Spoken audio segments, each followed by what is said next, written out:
Hey guys, welcome back. Today I'm going to be sharing my birth story of our fifth child, Alden Scott Winters. We call him Baby Ollie for short. I already uploaded my birth vlog for that day, but there were a ton of details that I was not able to capture, or honestly, I just didn't even know if I was in labor for the first half of it. So there's a lot of nitty-gritty details that I want to share and just do a deep dive into my birth story. So this was my third unmedicated birth. I actually had 2 home births before with my daughter Oakley and with my son Cohen. And this time around, we just thought, because we have 1 bathroom here at our place right now and 4 kids, it might just be easier to go have the baby at a birth center. And there actually is a cabin about 10 minutes away that my midwife uses for expecting moms as like a birth center, and it's really peaceful. It's tucked into the woods. And so we thought, you know, it's not exactly what we pictured, but practically it might be a lot easier to just go have the baby somewhere else. The kids can be settled here.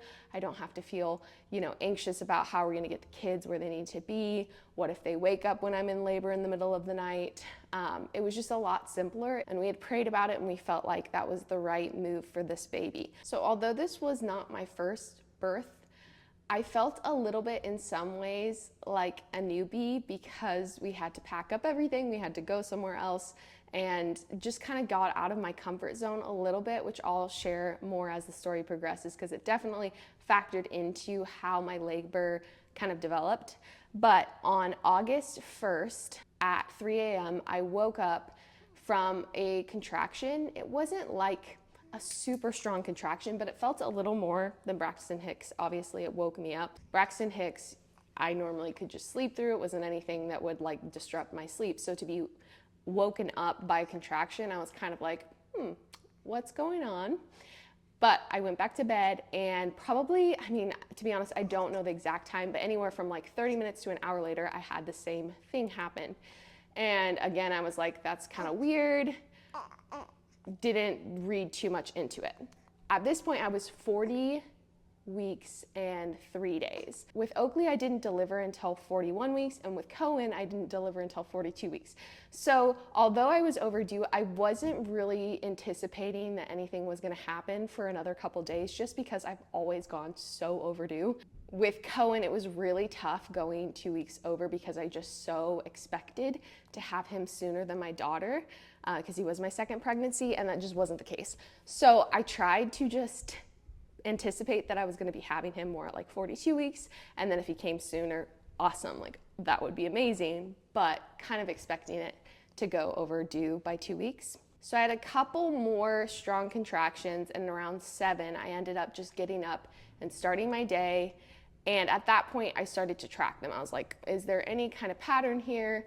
The intensity was still pretty mild, but I started to track them, and they were around 20 minutes apart.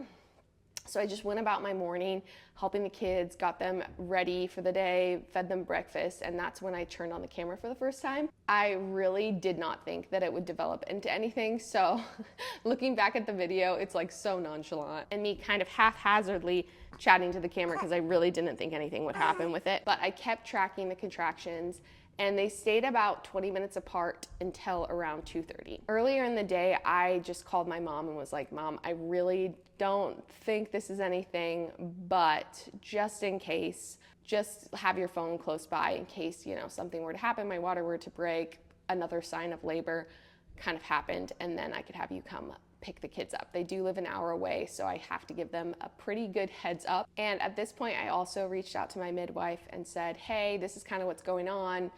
Not sure if this is the real deal, but figured I would just let you know. She said there was actually another mom in labor at the birth center then, and just to keep her updated. The birth center, how it's set up is there's like a unit downstairs that's like the birthing unit. There's only 2 midwives that use the birth center, so there's not like a lot of overlap with clients.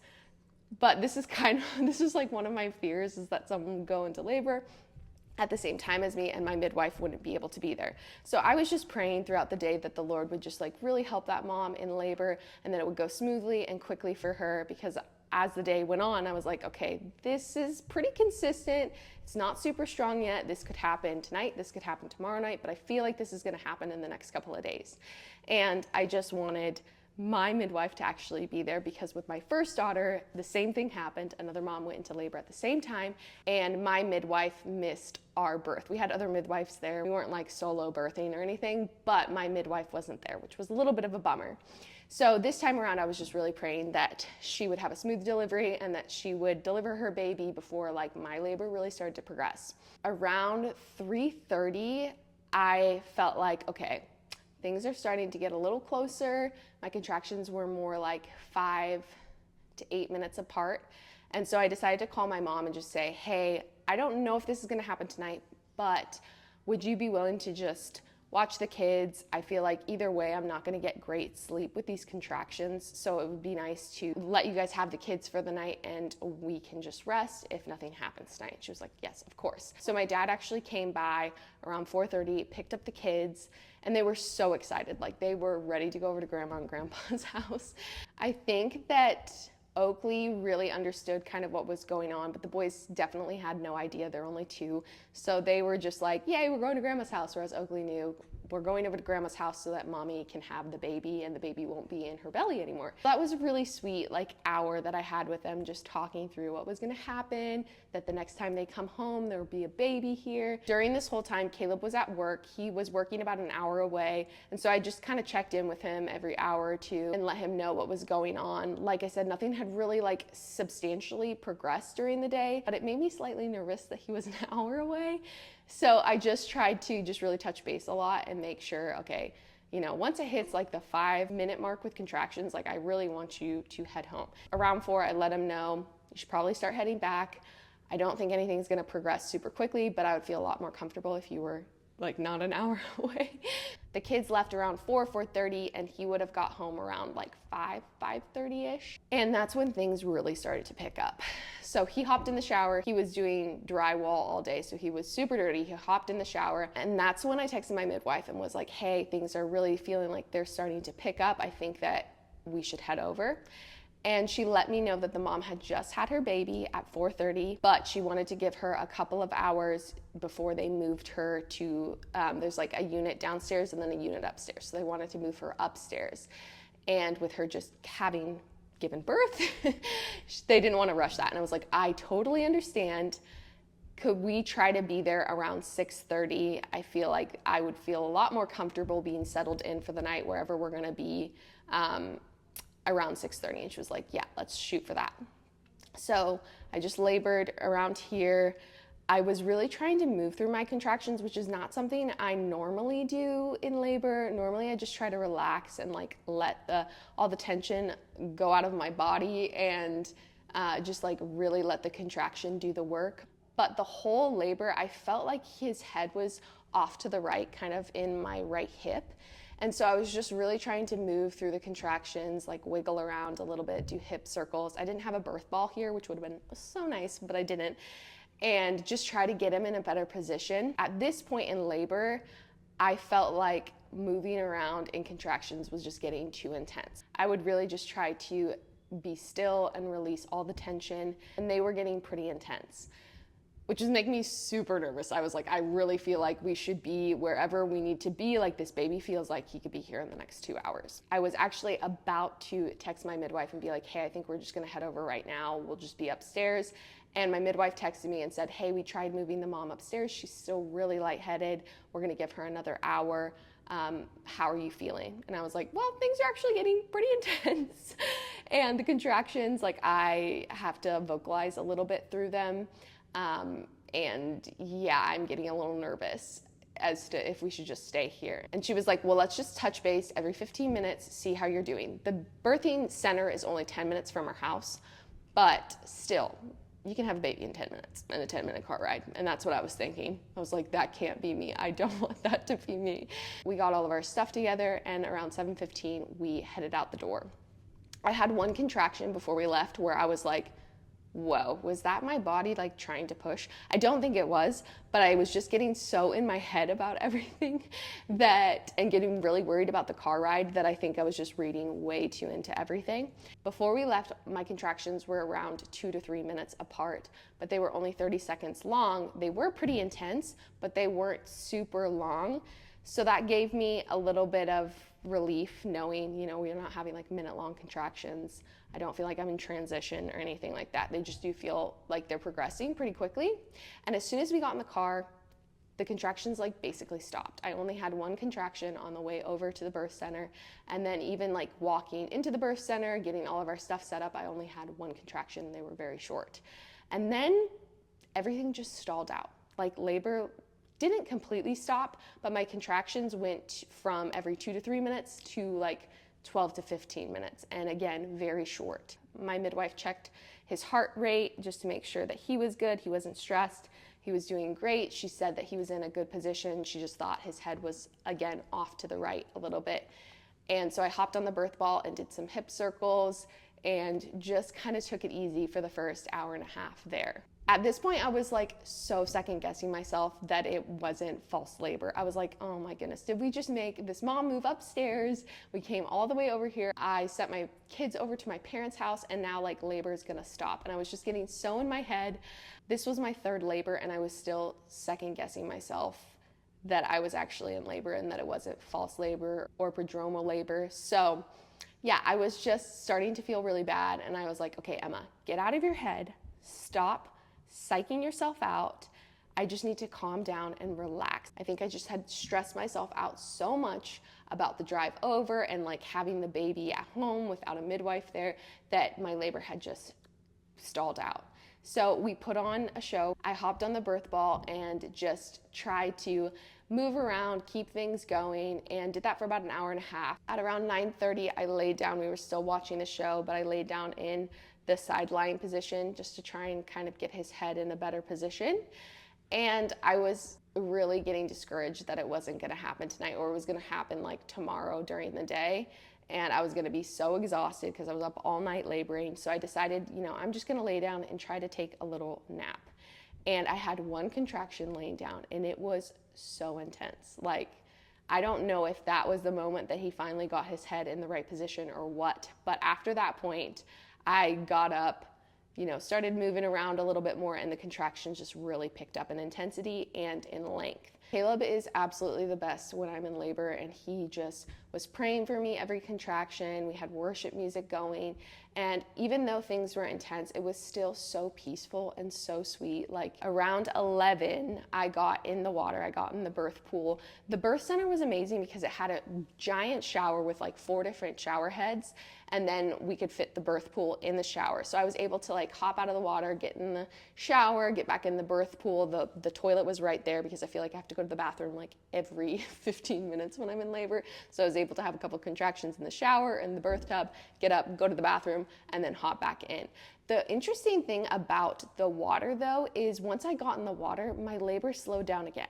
The contractions were still really intense and they were longer. They were more like a minute long, but they were coming every like 8 to 10 minutes. The water was kind of like slowing it down, which was interesting to me because that just hasn't been my experience in the past. So we tried to do one contraction in the water and then I would get out of the water, stand up, and I would have like 3 contractions that were all like 2 minutes apart. And then I would get back in the water. And around 12, I went through transition. I was shaking. The contractions were so intense. And I was like, honey, I can't do the back and forth anymore. I need to just be in the water now. So at that point, I was just in the water the rest of the time. Now, keep in mind, this whole time my water had not broke, which was how it worked out with Cohen too. My water didn't break until I was pushing. So it wasn't like unfamiliar to me, but the pressure that I was feeling at that point, like during transition up until when my water broke, was so intense. I was like, I don't know if I can do another contractions. I feel like she needs to break my water. It is so much pressure.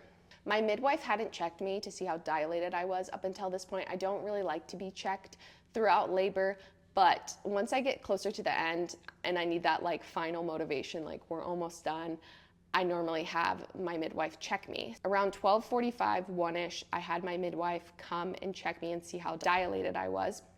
And I was 9 centimeters dilated, which was really encouraging. Like if you've ever been in labor and got checked and you think you're like 6 and they tell you you're a 3, it really affects your morale. So the fact that I was so far progressed, I was like, the end is in sight. I'm gonna be meeting my baby soon, and it's all gonna be worth it, even though things are really starting to pick up in intensity. And it wasn't long after that that I felt the urge to push for the first time. My back labor was pretty intense at this point too, and that was like just the hardest thing, like how to even figure out what would be a good pushing position, because what worked for Oakley and Cohen I felt like just wasn't really working for this baby. So that was really hard because I could feel that my body was getting ready to push, but like nothing I was trying was really giving me any kind of relief. So, and the pressure was so intense at this point. So I asked my midwife, would you break my water? And she said that she would, but if she broke my water, then it would make the contractions less strong and make labor potentially longer. And I was like, no, I'm so done at this point. I'm just gonna deal with it. And the next contraction I pushed, and it was 3 contractions later after I'd been pushing that my water broke. And that was like just so much relief. It was still really intense, like don't get me wrong. Pushing is it's just intense. But it did help alleviate a lot of the pressure that I was feeling. After that, I gave 3 or 4 more good pushes and his head started to crown. And within 3 more pushes, he was here. And at 1:39 a.m., he was born. I don't think words can really even describe that feeling of meeting your child. And when you have an unmedicated birth, it's so much work to get your baby to that point where it's in your arms. It's just such a relief. It's such a flood of emotions. And so I would just sat there in the tub for probably 15 minutes and just held him and cried and was just thanking the Lord for another healthy baby and such a beautiful birth. I was very bummed out because we had our camera set up to film the birth, and about 10 minutes before he was born, my camera overheated. And so we did not get the footage of him actually like coming out, and that whole 15 minutes of just getting to hold him, me and Caleb looking at him, talking about who he looks like.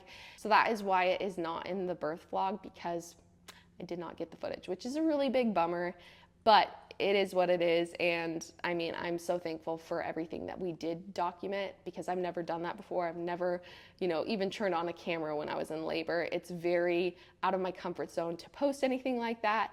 And so I feel like what I showed was the perfect amount for where I'm comfortable with and for keeping our privacy and just keeping those moments special. 10 minutes after he was born, I would have birthed the placenta. And at that point, I was ready to get out of the water, ready to get tucked into bed. Thankfully, my bleeding was so minimal. Like, they were really impressed with how little bleeding I had, which was something that I'd really been praying about. I never had like hemorrhaging or anything with Oakley or Cohen, but I do remember the bleeding with Cohen being a little more intense. I was losing not like an absurd amount of blood, but it felt like a lot of blood. And so to have just very minimal bleeding this time around was a huge answer to prayer. Another huge answer to my prayers was, because I had minimal bleeding, they didn't have to do the belly pushing, which if you've had a baby, you know how painful that is. Right after you give birth, they go in and they start pushing on your uterus and trying to get any extra blood clots or just extra blood out. And because my bleeding was so minimal, they didn't have to do that, which was so nice, because that almost always makes me feel like I'm gonna throw up.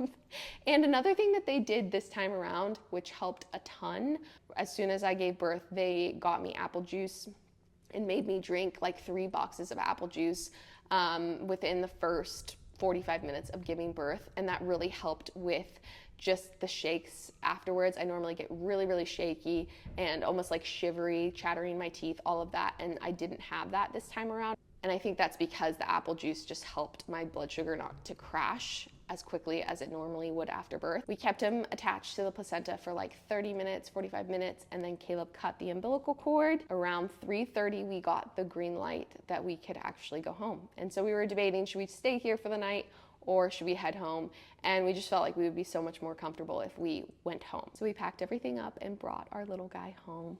And he is just such a dream. Like, I am so thankful for a healthy baby, a beautiful delivery and labor, and just so thankful to the Lord that he was with me through it all. Labor is definitely a life-changing and intense experience, and I'm so thankful that I was able to lean on the Lord and just felt his presence the whole labor. It was just so sweet, and I really could not have done it without the Lord, without my husband, without my birth team.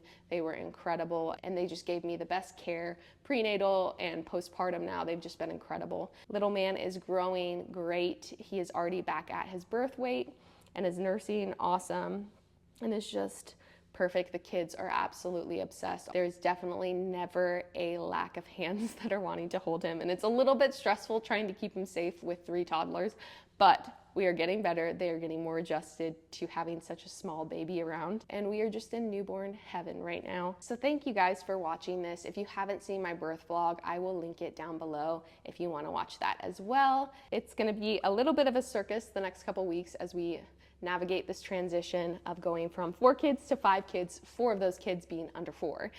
And so if you want to just see what our life looks like and come along this journey, make sure you subscribe, and I will see you guys in the next video.